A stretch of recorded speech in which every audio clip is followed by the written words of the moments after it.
అసలు అందం అంటే ఏంటి? అది రూపమో, రంగో, అలంకారమో కాదు. ఏ ఒక్కరి జడ్జ్మెంటో, అభిప్రాయమో కాదు.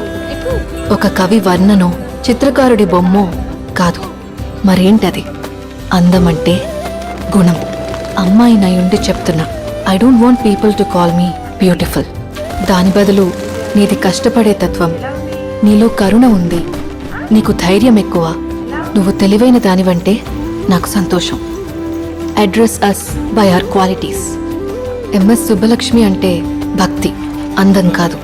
మదర్ తెరెసా అంటే కరుణ, అందం కాదు. ఐన్ ర్యాండ్ అంటే తత్వం, అందం కాదు. సరస్వతి అంటే విద్య, దుర్గా అంటే ధైర్యం, గౌరీ అంటే తపస్సు, లక్ష్మి అంటే శుభం. ఇలా ఏ దేవతనైనా ఆమె క్వాలిటీస్ కోసమే పూజిస్తారు, ఆమె అందం కోసం కాదు.